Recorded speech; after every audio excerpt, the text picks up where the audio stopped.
Muy bien, vamos a ver un tema hoy que es interesante y es cómo podemos mantener la fe a pesar de la adversidad.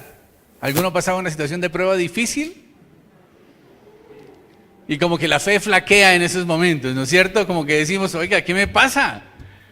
¿Qué sucede? Las cosas no están saliendo como yo pensaba, como yo esperaba.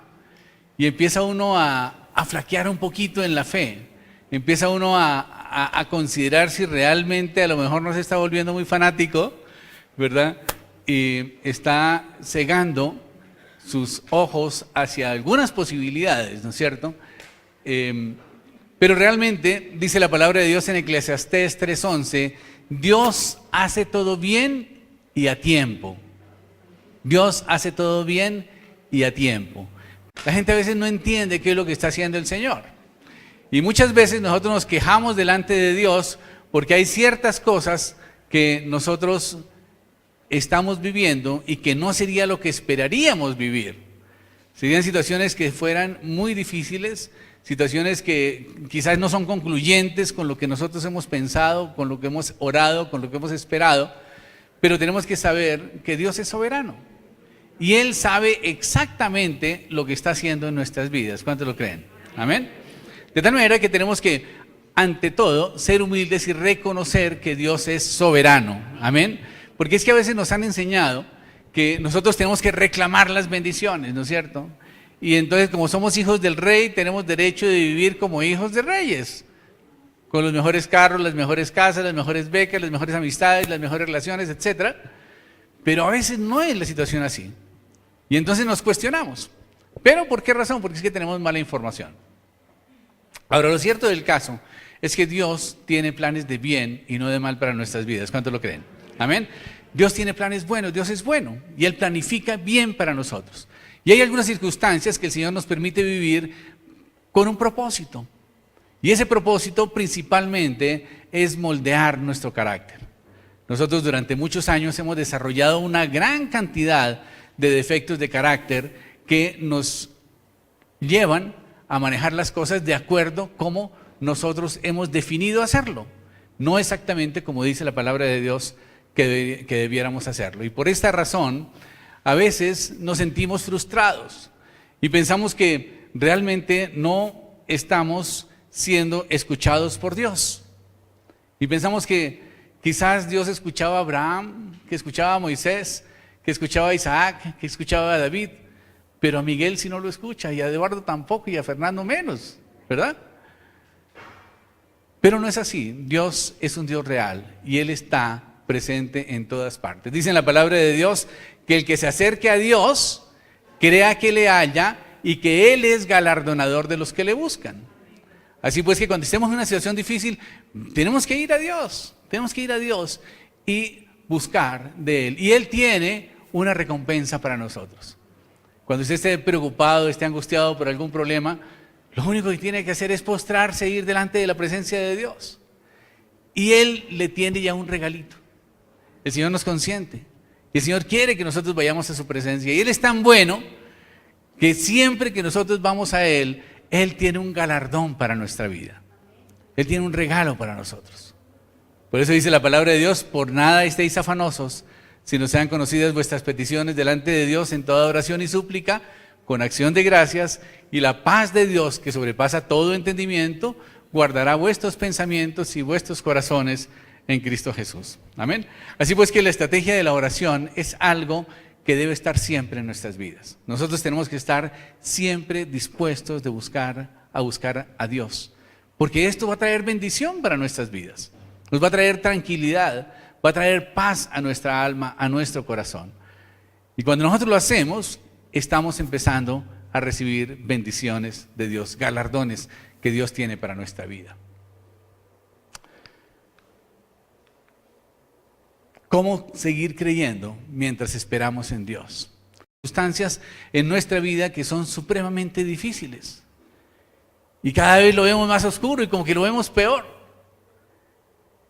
Y pensamos nosotros que quizás estamos haciendo una mala interpretación de la Biblia y nos cuestionamos a veces.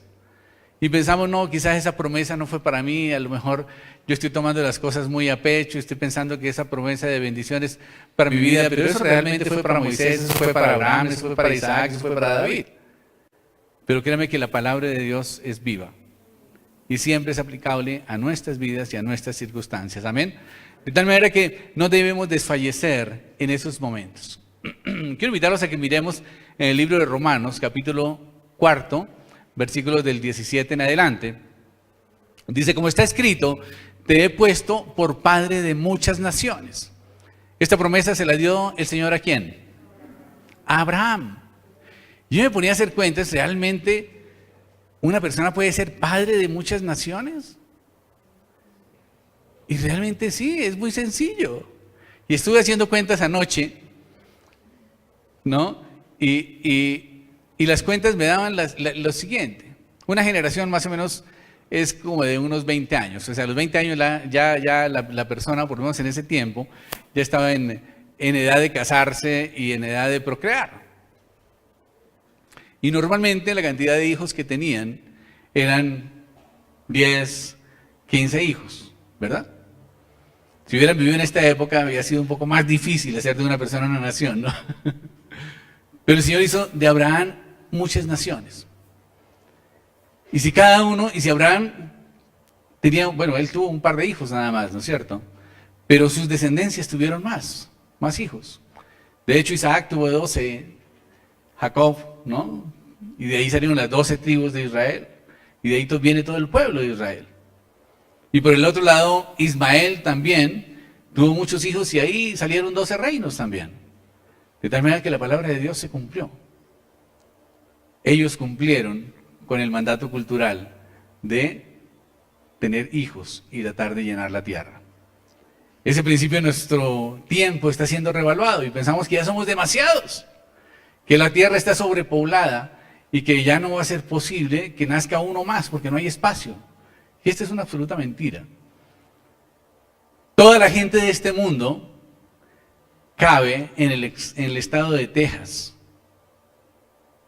Todos los 7,000 millones de habitantes que tiene el mundo caben en el estado de Texas con un apartamentico, o con una casa, perdóname, con tierra de 50 metros cuadrados para cada uno. De tal manera que si es una familia de 5 personas tendrían 250 metros de tierra para vivir.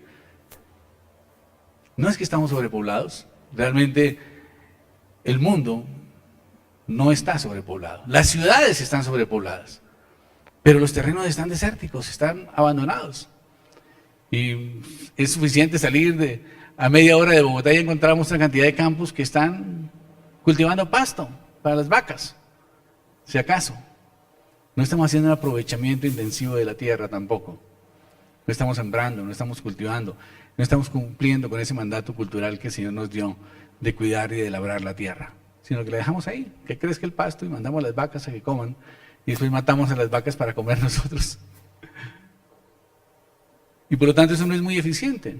De hecho, cuando el Señor estableció que podíamos comer animales, fue después del diluvio.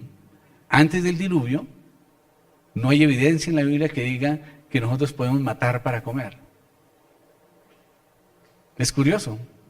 El Señor nos creó para que comiéramos material orgánico, no carne. Pero después del diluvio sí el Señor dijo, mata y come. De tal manera que nos dio esa consecuencia, pero es postdiluviano. Pudiéramos nosotros vivir perfectamente y teniendo una excelente salud, comiendo solamente comida vegetariana, que es lo que Dios creó. Y en vez de cultivar pasto para las vacas, para después matar las vacas y comernos las vacas, podríamos cultivar de una vez hortalizas y leguminosas y una cantidad de cosas, y sería el ciclo más corto y la alimentación mucho mejor. Pero bueno, lo cierto del caso es que el Señor le dio esa promesa a Abraham de que él iba a ser padre de muchas naciones. Y esta promesa realmente se cumplió.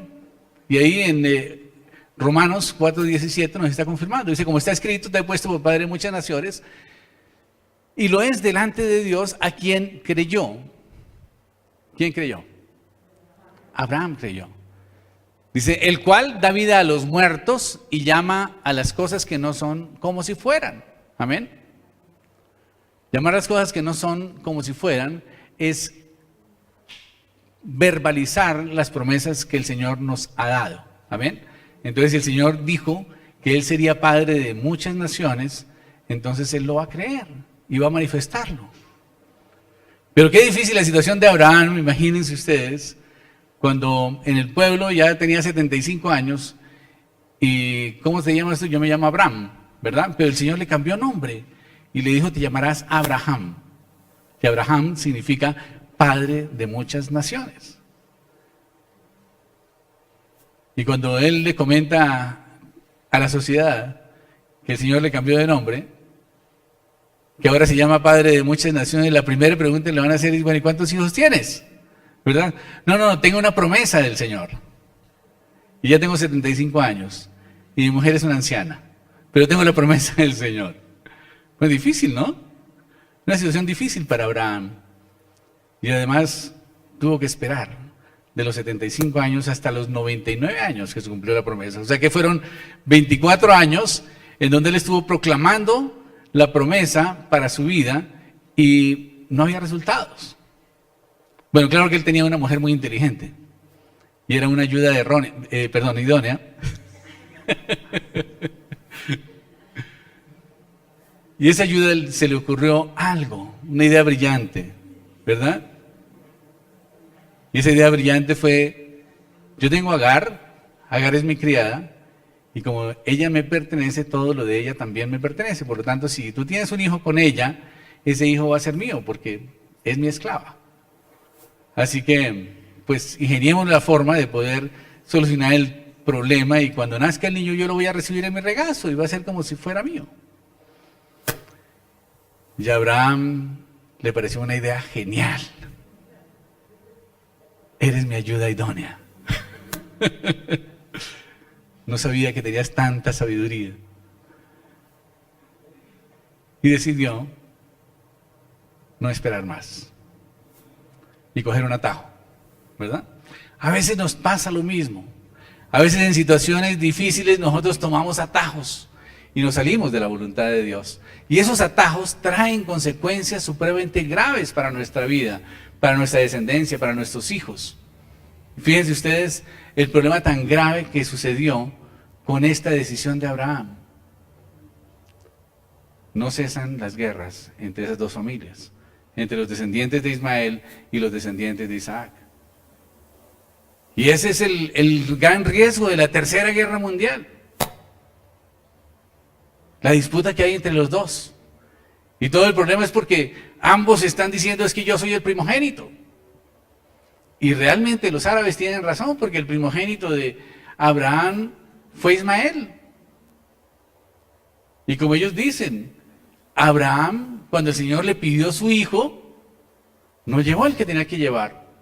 Porque el que había pedido, supuestamente, era el hijo que él había planeado, no el que Dios le había ofrecido. No era el hijo de la promesa. Pero Abraham le dio la vuelta y le llevó al hijo de la promesa. El Señor no podía contradecirse, ¿no? Él sabía que no lo iba a sacrificar, no lo iba a aceptar como sacrificio. Debió haber llevado a Ismael, dicen ellos. Y puede que tengan razón. Lo cierto del caso es que esa mala decisión de Abraham, o esas dos malas decisiones, trajeron como consecuencia una gran cantidad de guerras y de problemas y de muertes y de desgracia para esos pueblos. Y que a pesar de que ha habido grandes intentos de lograr la paz entre los dos, de reconciliarlos, ha sido imposible. Y el último plan fue el de Jesucristo. Ese fue el plan de Dios. Y de hecho, en la palabra de Dios dice que Jesucristo vino para reconciliar los dos pueblos y hacer de los dos uno solo. Para eso vino Jesús. Pero ellos no lo recibieron. A lo suyo vino y los suyos no lo recibieron. Mas a todos los que le recibieron, a los que creen en su nombre, les dio potestad de ser hechos hijos de Dios. Y es cuando se da la gran apertura para los gentiles y es donde nosotros podemos participar de la gracia y podemos participar de la salvación a través de la fe.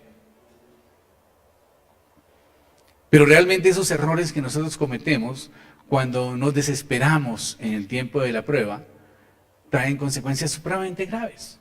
Porque normalmente lo que hacemos es tomar atajos que no son los correctos. Y esos atajos, indudablemente, no están dentro de la voluntad directiva de Dios. Quizás están dentro de la voluntad permisiva de Dios, pero no es la dirección explícita de Dios. Dios le dijo que esperara, que Él le daría a su hijo. Y a los 99 años se lo confirma y le dice, ve delante de mí y sé perfecto, porque vas a ser padre de muchas naciones. Y eso, pues, se han pasado 24 años, Señor, y no ha pasado nada. Es difícil mantener la fe a través de la prueba. Es difícil en las circunstancias que nos agobian día a día mantenernos en la promesa, pero necesitamos aprender a estarlo. Necesitamos aprender a sobrevivir nuestra fe a pesar de las circunstancias.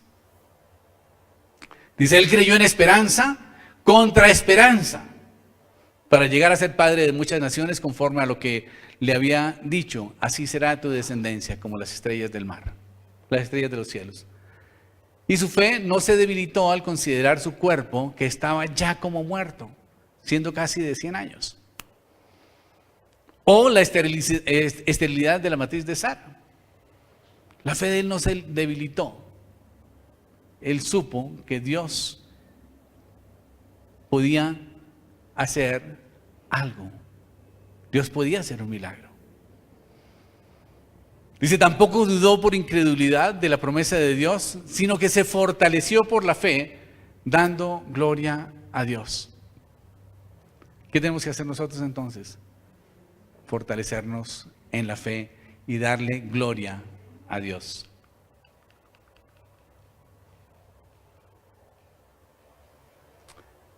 La promesa que él había recibido era que haría de él una nación grande. Génesis 12:2. Dice, había dicho orador, vete de tu tierra y de tu parentela y de la casa de tu padre a la tierra que yo te mostraré. Es increíble, esas instrucciones que da Dios, ¿no? Deja a su familia, va a ser para el aeropuerto y yo le voy a decir allá qué hace. Increíble. Eso fue lo que hizo el Señor con Abraham.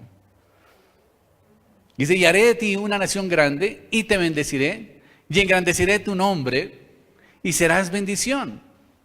Bendeciré a los que te bendigan y a los que te maldigan maldeciré. Y serán benditas en ti todas las naciones de la tierra. Qué tremenda promesa que recibió Abraham. Y esa promesa lo mantuvo a él esperando durante 25 años. Es el embarazo más largo que yo he conocido. 25 años duró él con la promesa y defendiendo la promesa y fortaleciéndose en la fe. Salvo aquel atajo que tomó, ¿no es cierto? Y que de alguna manera no era la voluntad de Dios, o sea, no era la voluntad directiva de Dios. Y trajo sus consecuencias, pero el Señor, dice la palabra de Dios, Él cumplirá su propósito en mí. Así que el Señor siguió firme con la decisión que había hecho. Ahora, ¿por qué escogió a Abraham? Porque Él sabía que Abraham anhelaba tanto tener descendencia y sabía que cuando tuviera descendencia Él se iba a enfocar en educar a sus hijos adecuadamente, en prestarles atención, en dedicarle los últimos años de su vida a formar y a educar a sus hijos con el propósito de proyectarlos para que ellos sean realmente esa gran nación. Ahora, ¿qué pasa con nosotros? ¿Estamos haciendo lo mismo con nuestros hijos? Y es increíble cómo la visión de Abraham, quizás soportado en esta promesa, lo llevó a proyectar cómo desarrollaría una gran nación. Y él supo que lo haría simplemente a través de la educación de sus hijos. Él lo haría a través de la formación y de la enseñanza a sus hijos. Él hizo partícipe a su otro hijo de las situaciones que estaba viviendo. Él hizo partícipe a su familia de las situaciones que estaba viviendo. Y la gente se enteró de los problemas y juntos estuvieron participando también en la solución de los problemas. Dice, y así Abraham partió como el Señor se lo había dicho, y se fue Abraham como Jehová le dijo, y con él marchó Lot. Tenía Abraham 75 años de edad y luego salió de Harán. Pero Sara todavía no había dado a luz ningún niño. Sarai, su mujer, no le daba hijos, pero tenía una sierva egipcia que se llamaba Agar. Esa fue la solución brillante del hombre. Nosotros siempre le damos soluciones a los problemas en una forma muy particular. Y nuestras soluciones normalmente están transgrediendo la voluntad de Dios. Si nos ponemos a dar cuenta, cuando Adán y Eva pecaron, ¿cuál fue la solución de ellos? Esconderse de Dios, detrás de un árbol que Dios había creado. Hacerse unos delantales de hojas de higuera para cubrir su desnudez. ¿Qué tanto tiempo le duraría esa solución? Nada, en la primera carrera se rompía. Pero esas son las soluciones que el hombre le da.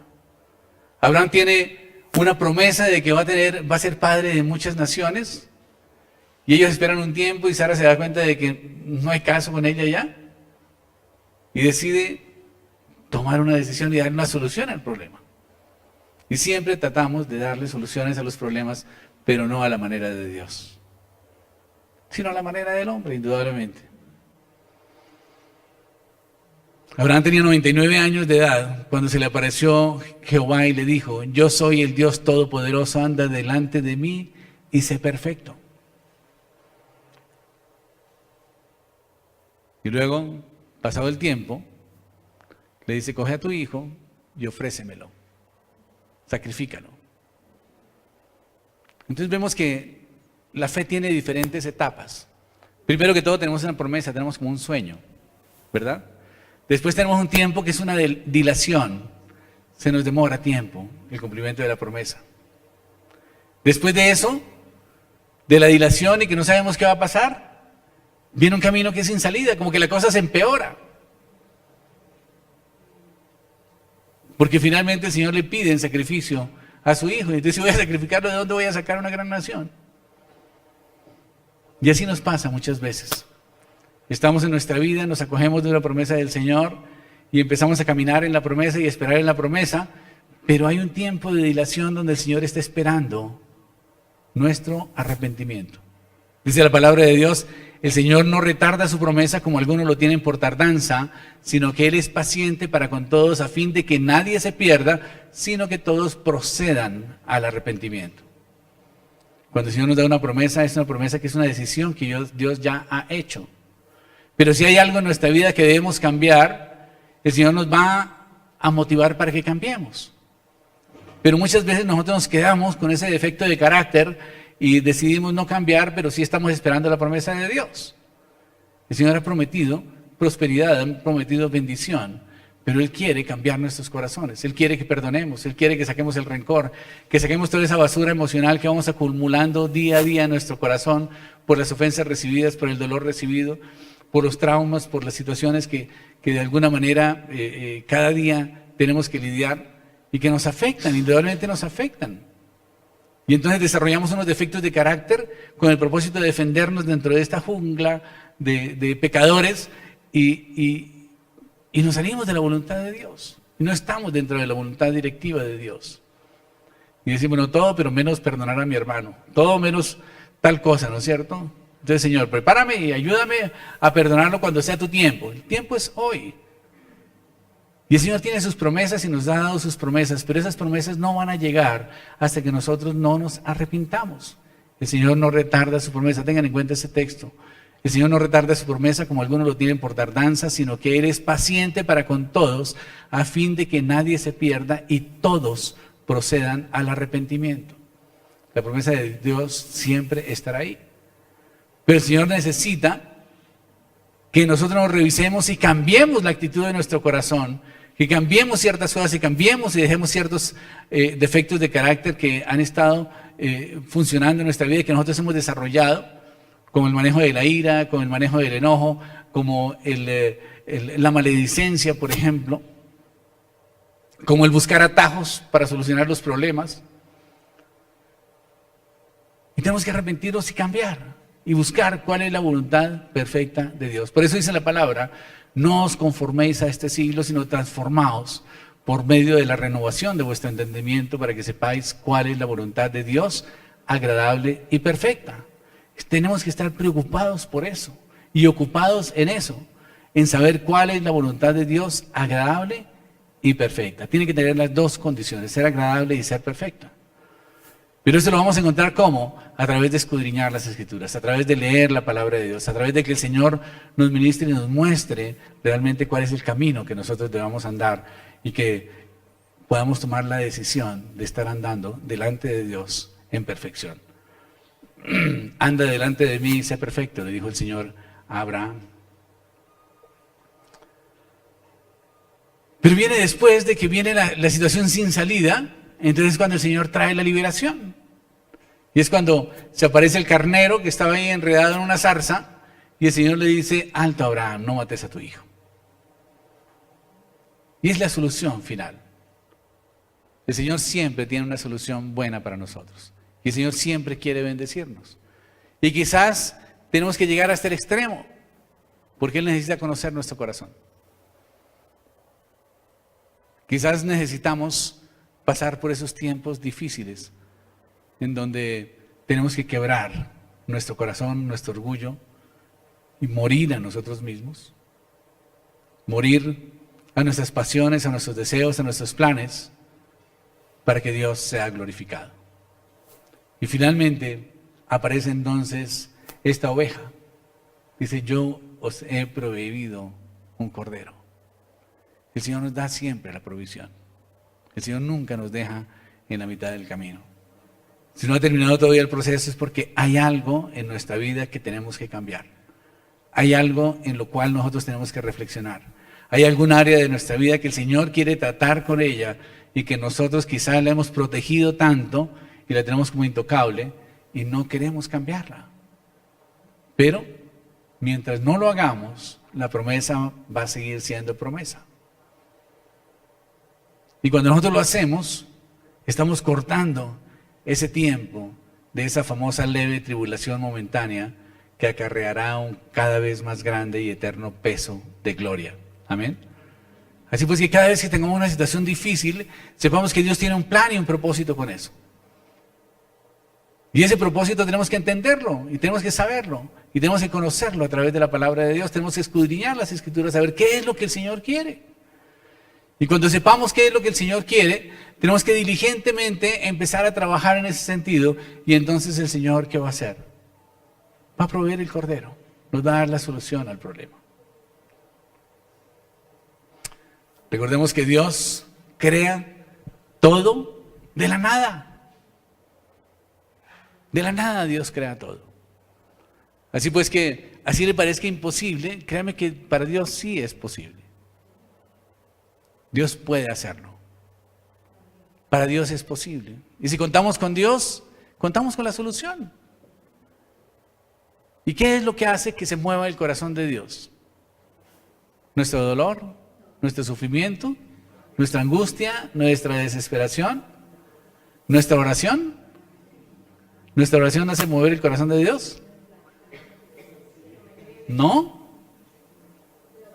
Dice la palabra de Dios que nosotros podemos orar, pero no creyendo. La fe es lo que mueve el corazón de Dios. Si nosotros tenemos fe como un grano de mostaza, dice la palabra de Dios, podríamos decirle a un monte, desarráigate y plántate en el mar, y lo haría.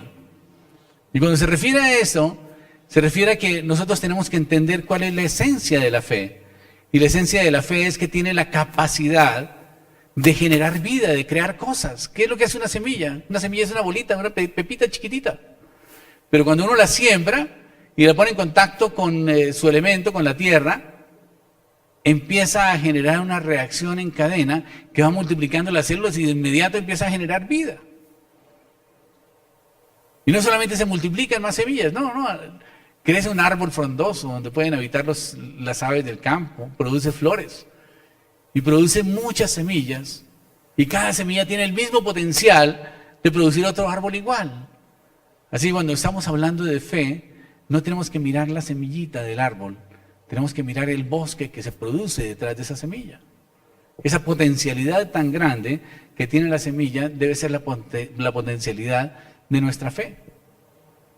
Y en la medida en que nosotros lo veamos de esa manera, pues vamos a estar tranquilos sabiendo que el Señor puede transformar las circunstancias. Y Dios no necesita ni siquiera una semilla. Él crea todo de la nada. No necesita que le demos una semilla. Él puede crear todo de la nada. Pero para que se mueva el corazón de Dios, necesitamos creer que realmente Dios sí puede hacerlo. Como el caso de Jairo cuando se acerca al Señor y le pide que sane a su hija. Como el caso del centurión que se acercó al Señor y le dijo, mi criado está enfermo, di la palabra y mi criado sanará. El centurión era un romano, era un soldado. Ni siquiera era un religioso, ni siquiera un judío. Pero el Señor dijo, nunca había visto tanta fe como en este hombre. Tenemos que desarrollar más nuestra fe. ¿Y nuestra fe cómo se consigue? ¿Cómo hacemos para creer en fe? Repitiendo y haciéndonos un lavado de cerebro, sí, es que Dios sí. No. Nosotros crecemos en fe en la medida en que escuchamos la palabra de Dios. Dice que la fe viene por el oír y el oír por la palabra de Dios. Y por lo tanto, no debemos perder la oportunidad de escuchar la palabra de Dios. No debemos perder la oportunidad de estudiar la palabra de Dios, de comentarla, de compartirla. Porque cuando uno la comparte con un hermano, indudablemente la otra persona está escuchando la palabra de Dios y su fe va creciendo. Y necesitamos poner eso en práctica al interior de la familia. Porque muchas veces en las familias cada uno hace su devocional por su lado y no pasa nada más. Pero es necesario tener un tiempo de compartir la palabra de Dios juntos. Porque el hacerlo va a fortalecer la fe de la otra persona. Lo que es imposible para el hombre es posible para Dios. Dice que Abraham creyó en Dios que da vida a los muertos y que crea algo de la nada. A veces no tenemos opciones y vemos el camino ya cerrado. Y vemos que ya definitivamente no tenemos salida. Pero Dios sí tiene una salida. Y el Señor va a mostrar esa salida en la medida en que nosotros estemos esperando en Dios. Cuando iba subiendo, el niño le pregunta a Abraham, Padre, llevamos el fuego, llevamos la leña. ¿Y dónde está la ofrenda? ¿Dónde está el carnero?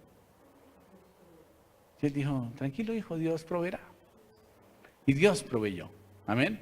Entonces tenemos que también manifestar con nuestros labios que Dios puede hacerlo. Amén. Pero a veces decretamos es lo contrario. Y hablamos siempre en negación. Y hablamos de lo mal que estamos. Y hablamos de las circunstancias malas que estamos viviendo.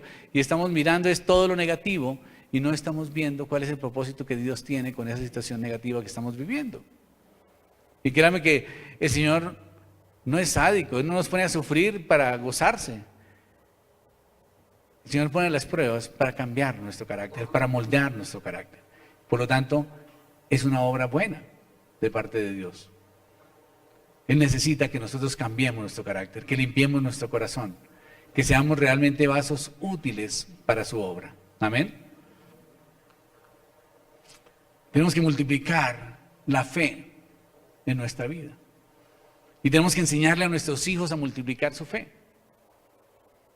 Muchas veces nosotros como padres nos encargamos de solucionarle todos los problemas a nuestros hijos y dejar que ellos escojan qué es lo que quieren creer. Pues nosotros finalmente nos metimos en el cristianismo, pero hay que darle libertad al niño a ver qué quiere hacer. Y lo dejamos que ellos decidan, niño, ¿quiere ir a la iglesia o se quiere quedar jugando PlayStation? ¿Qué va a escoger el niño? Fácil, ¿verdad? Pero nosotros como padres tenemos la responsabilidad de educar adecuadamente a nuestros hijos. Y realmente la razón por la cual Dios escogió a Abraham es porque Él sabía que Él iba a educar a sus hijos adecuadamente. Eso está escrito en la Biblia, vimos el texto ya. De tal manera que esa responsabilidad no podemos delegarla a un colegio. No podemos delegársela a un jardín infantil. Esa es una obligación de los papás, educar a sus hijos adecuadamente. Lo que el niño aprende en el colegio en 6 horas, los padres se lo pueden enseñar en 2 horas. Y yo realmente me duelo de recordar que mis hijos gastaban 4 horas diarias movilizándose, metidos dentro de un bus. Es increíble, qué pérdida de tiempo tan tremenda. Tremendo. ¿Cuánto más hubieran podido aprender? Pero nosotros siempre tratamos de hacer las cosas a nuestra manera y no a la manera de Dios.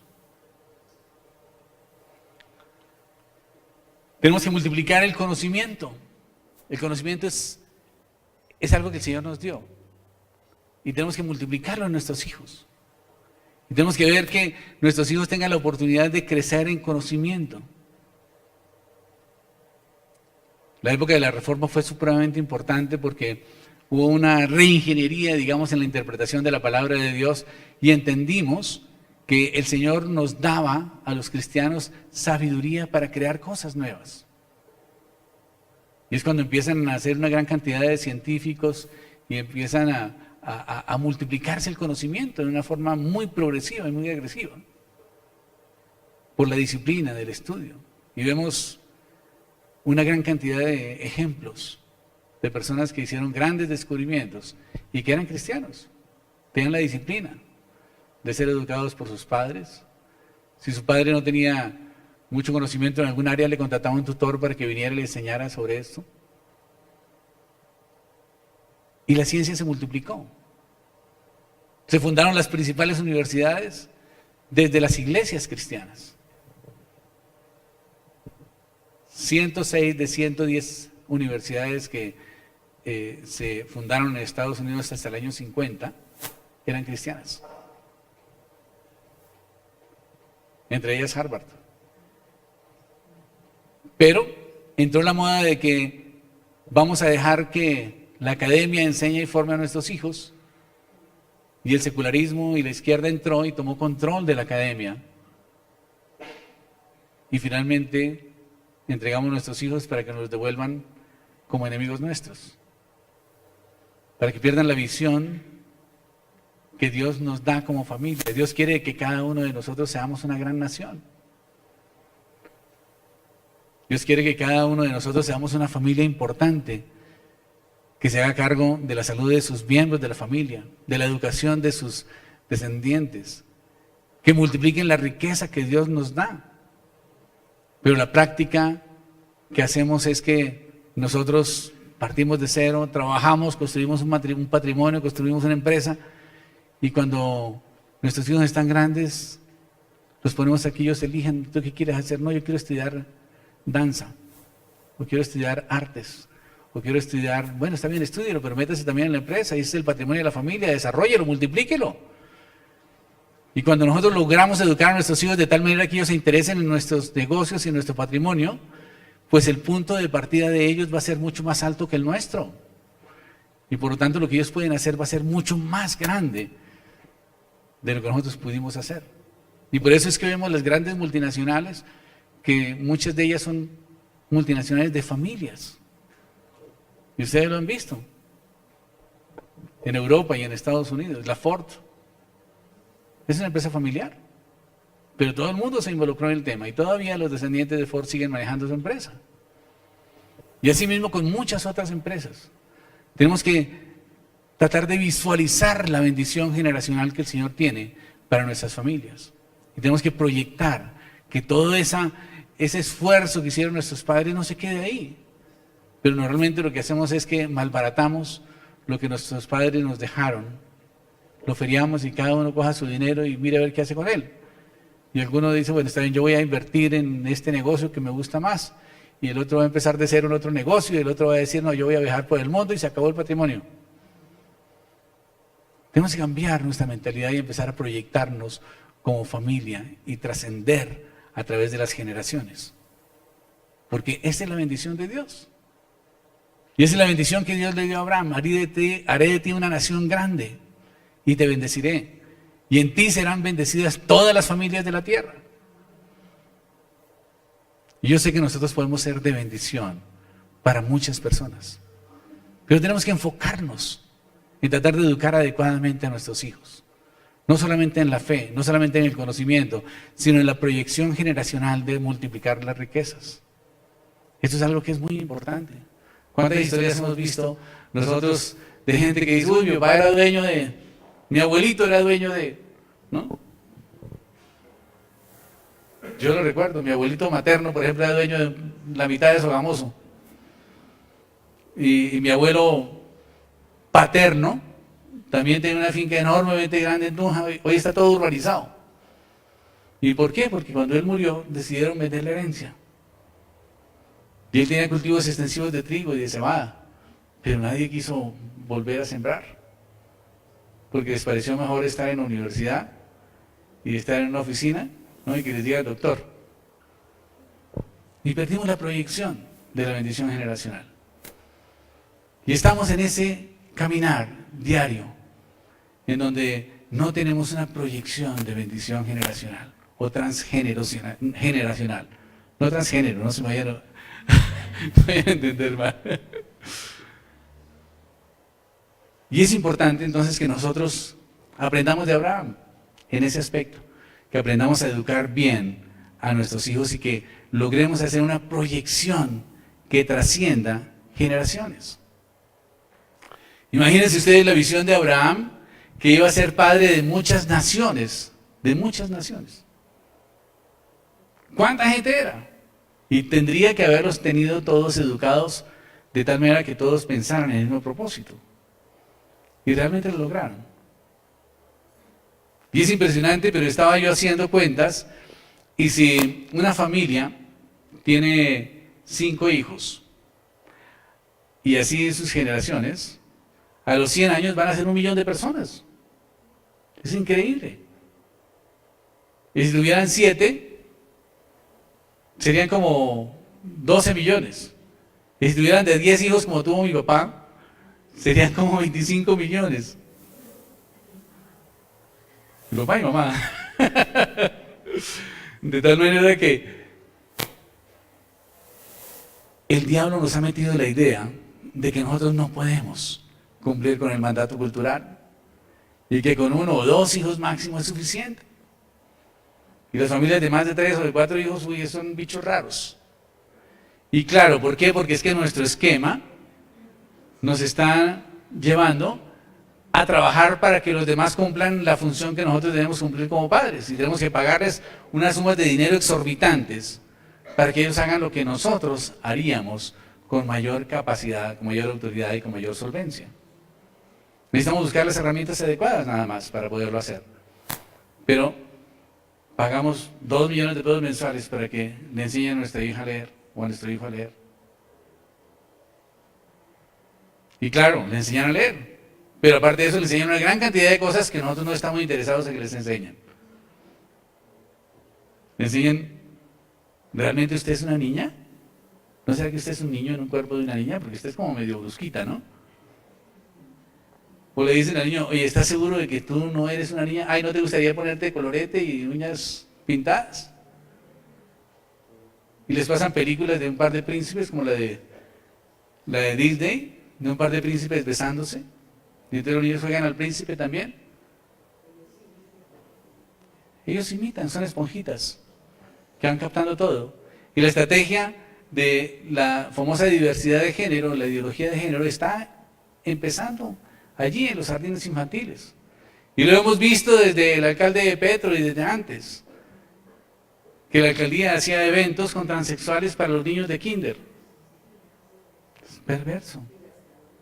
Perverso, y gastaban millones de dinero de nuestros impuestos para enseñarles a los niños cosas que nosotros no queremos que les enseñen. Y que no están dentro del propósito de Dios, no están dentro de la voluntad de Dios, están tergiversando los conceptos que nosotros les estamos enseñando en la casa. Tenemos que volver a asumir la responsabilidad de educar a nuestros hijos, nosotros. No delegar esa responsabilidad en personas que ni conocemos. ¿Quién conoce el maestro que le toca a mi hija o a mi hijo y que va a estar con ella 6 horas diarias corrigiéndola? ¿Qué principios morales tiene? ¿Qué formación tiene? ¿De qué contexto social viene? No tenemos ni idea. Pero el colegio, como es un colegio bien caro, pues hay que pagar eso, que es lo mejor que puedo hacer por mis hijos. Y nos engañamos a nosotros mismos pensando que haciendo una inversión de 20 millones de pesos al año en esto va a ser bueno para ellos. Yo no digo que no aprendan cosas buenas, pero sería mucho mejor si nosotros le damos educación en casa y si fallamos o si estamos escasos en algún área, contratémosle un tutor para que venga y le dicte unas clasecitas. ¿Verdad? Un maestro, ¿cuánto vale? No sé, 20,000 pesos hora, 30,000 pesos hora de clase. ¿En 50? Bueno, que sean 50,000 pesos la hora. Que sean, no sé, 5 horas a la semana o 6 horas a la semana. No será más económico aún. Pero le va a enseñar lo que él necesita aprender y va a estar al lado de nosotros. Y vamos a ver qué es lo que le están enseñando a nuestros hijos. Esta responsabilidad no tenemos que delegarla. El Señor escogió a Abraham justamente porque él haría una buena labor con sus hijos. Tenemos que multiplicar en ellos la sabiduría y el carácter. Esto es importante. ¿Y qué es sabiduría? Sabiduría es aplicar el conocimiento, la palabra de Dios, en una forma adecuada a unas circunstancias determinadas. Eso tenemos que estarle enseñando a nuestros hijos en el día a día. Y tenemos que también formarlos en carácter, saber que hay situaciones difíciles que se presentan en la vida y tenemos que aprender a superarlas. Que hay promesas de parte de Dios, pero también hay dilación, hay demoras en el cumplimiento de la promesa a veces por culpa nuestra. Y que nosotros tenemos que revisarnos y ver qué debemos cambiar para que ese tiempo de tribulación se acorte. Tenemos que enseñarle carácter a nuestros niños de tal manera que tengan principios rectos que no sean negociables. Que las ideologías que están pululando por todos lados no vayan a cambiarle la estructura moral que nosotros hemos construido en ellos, sino que aprendan a defenderla. Porque sabemos que tenemos la verdad. Y si tenemos la verdad, con mucha certeza podemos enseñarle a nuestros hijos a que aprendan a defender su posición y la verdad. Dice en la palabra de Dios: conoceréis la verdad y la verdad os hará libres. Pero es necesario que ellos aprendan a tener una posición firme ante esas circunstancias. Y por último tenemos que enseñar a multiplicar la riqueza. La riqueza es algo que el Señor nos dio. Y el Señor le dio a la familia la gracia para multiplicar riqueza. Yo me ponía a mirar algunos barrios periféricos donde realmente son construcciones que han venido generándose de una forma muy espontánea. Y de pronto hubo una invasión o finalmente hubo una parcelación, vendían unos lotes y la familia empezó a construir un pequeño ranchito. Y a la vuelta de un año, bueno, ya le echaron una plancha y hicieron una cosita más grande. Pero a la vuelta de varios años, vemos cómo esas familias, de alguna manera, entre todos, han venido construyendo y tienen un edificio de 3 y 4 pisos. Y que incluso se va saliendo sobre la calle cada vez, ganando espacio, ganando área. Y vamos a uno a ver estas personas que han estado trabajando juntos en familia y no están con los problemas de deuda que nosotros tenemos. Y tienen un patrimonio importante. Y lo han podido construir con el esfuerzo de la familia. ¿Y de dónde salió todo? Hombre, de una tiendita que pusieron ahí, o de un almacencito de líchigo, ¿verdad? O de una zapatería, o de un tallercito de ornamentación. Pero toda la familia estaba trabajando en eso. Y el Señor prospera y bendice cuando la familia unida está haciendo causa común en la multiplicación de las riquezas. Y este ejemplo realmente me dejó muy impactado. Y si usted hace una evaluación en los estratos 3, 2 y 1, el nivel de endeudamiento que tienen esas personas es casi cero. Ya lo han pagado con esfuerzo, con trabajo, con el trabajo de toda la familia. Pero nos cambiamos de estrato, vamos nomás a estrato 3 o 4 y ya el nivel de endeudamiento es tremendamente alto. Y uno es atafagado para pagar las cuotas, trabajando para que el banco gane. Tenemos que aprender de los humildes. Tenemos que aprender de la palabra de Dios. Tenemos que aprender a hacer causa común en la familia. Pero normalmente lo que hacemos nosotros es que dejamos que nuestros hijos hagan lo que quieran, que no se involucren en el negocio de la familia. Pero realmente cuando ellos se involucran en el negocio de la familia, son chicos que van a tener una visión mucho más grande y más amplia de la proyección del negocio que pudiéramos nosotros hacer. Porque ellos tienen otras herramientas, tienen otra mentalidad. Pero si están inmersos en el propósito común, definitivamente van a poder hacer cosas grandes con él. Pero normalmente les permitimos que se vayan al mundo y que empiecen de cero cualquier cosa, lo que quieran, que se realicen. Y pensamos que lo hacemos bien, pero estamos haciéndolo muy mal. Porque estamos quitando todo el bagaje de la experiencia que nosotros pudiéramos haberles transferido. Y van a tener que pasar entonces por el dolor que nosotros hemos sufrido. Porque un emprendimiento trae dolor, trae sufrimiento, trae angustia, trae esfuerzo, trae nochadas, quemadas de pestañas, riesgos, pérdidas. Y todo lo que nosotros ya logramos construir, finalmente lo botamos a la basura porque no, es que el niño o la niña quiere hacer tal cosa y entonces, como lo amamos tanto, entonces le damos lo que ellos quieren. Pero ese es un problema de orientación de padre. Es un problema de orientación de proyección de la bendición transgeneracional. Tenemos que enseñarles a los niños a multiplicar lo que tienen. Y tenemos que decirles que esta empresita que tenemos, que es pequeña, en manos de ellos va a ser mucho más grande. Porque ya toda nuestra experiencia, nuestra capacidad, todo el sufrimiento, todo el desarrollo que hemos logrado, hombre, es una base sobre la cual ellos empiezan a desarrollar. No tienen que empezar de cero otra vez. Pero nuestra tendencia normalmente, hagan lo que quiera, mijita, mijito. ¿Qué quiere estudiar su merced? No, yo quiero estudiar filosofía. Ay, bueno, mi amor, ok, estudie filosofía, váyase. Y lo mandamos a la Sorbona a estudiar filosofía. Y cuando llegue aquí, ¿a hacer qué? ¿Y el negocio? No, malbarátelo, véndalo y déle más platica ahí para que pueda vivir. Y cuando se le acabe la plata que se meta por ahí de profesor, será, ¿qué más podría hacer? No estoy denigrando la profesión de profesor. Pero tenemos que pensar en que nosotros tenemos un legado que dejar a nuestra familia. Y el principal legado que nosotros podemos darle a ellos es la formación adecuada de nuestros hijos, proyectándoles para que multipliquen su fe, para que multipliquen su conocimiento, para que su carácter sea fortalecido, pero principalmente para que aprendan a multiplicar la riqueza. Porque el Señor nos dio el don para multiplicar riqueza. Y se lo dio a la familia. Y muchas veces el padre sufre y pasa toda la vida tratando de construir una empresita. Y llegan los hijos de estudiar por fuera y ya no les interesa mucho el tema. Y malbaratan el asunto. Y empiezan de cero. Tenemos que buscar una proyección generacional de prosperidad para nuestra familia.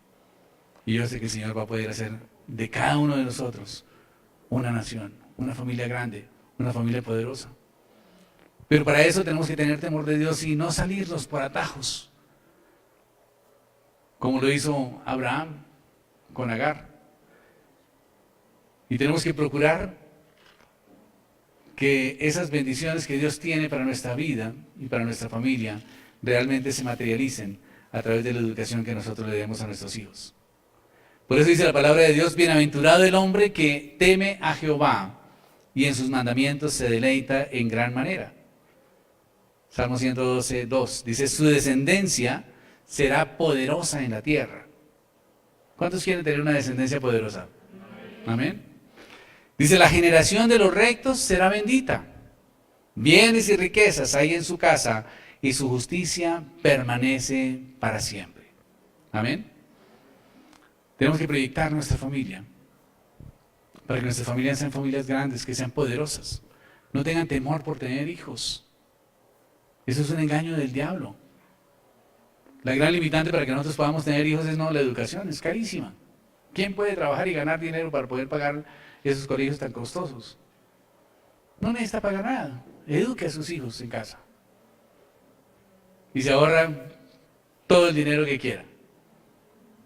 Y les cuento que cuando hemos visto esas experiencias de educación en casa, vemos que los niños crecen con una formación tan sólida, tan fuerte, que es impresionante. Y es que ese modelo de educación estuvo durante todo el tiempo. Hasta hace muy poco tiempo es que decidimos que debían haber escuelas públicas y que el gobierno era el que tenía que estar encargado de la educación. Le delegamos eso apenas lleva 100 años nada más esa moda. Pero antes la gente fue educada en casa.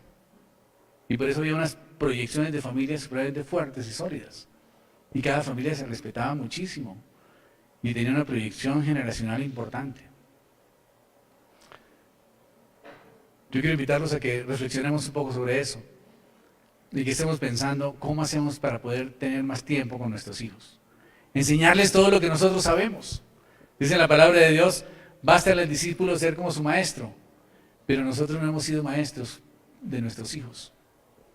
Sino que hemos dejado que otros maestros cualquiera les enseñen lo que ellos quieran.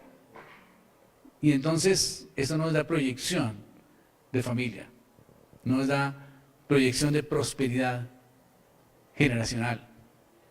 Sino que al contrario, los lanzamos de nuevo para que ellos empiecen de cero nuevamente y que sufran todo lo que nosotros sufrimos. En vez de darle la oportunidad de aprender al lado de nosotros. Qué bueno hacer partícipe de los niños desde los 12 años en las soluciones de los problemas de la casa. Que ellos se enteren qué problemas hay y cómo los solucionamos. Y que juntos nos sentemos a orar por esa solución y que analicemos las diferentes variables y que finalmente tomemos una decisión guiados por Dios. Y eso va a fortalecer su fe. Y entonces ellos cuando ya crecen dicen, yo ya viví ese problema, lo viví con mi papá. Y la solución fue esta. Y no tienen que estar abocados y ¿ahora qué hago? ¿Verdad? Y empiezan a tomar atajos por ahí, por lo que le dicen los amigos. Tenemos que crear de nuestros hijos realmente nuestra proyección. No solamente en la fe, no solamente en el conocimiento, no solamente en el carácter, sino también en la vida productiva de los negocios.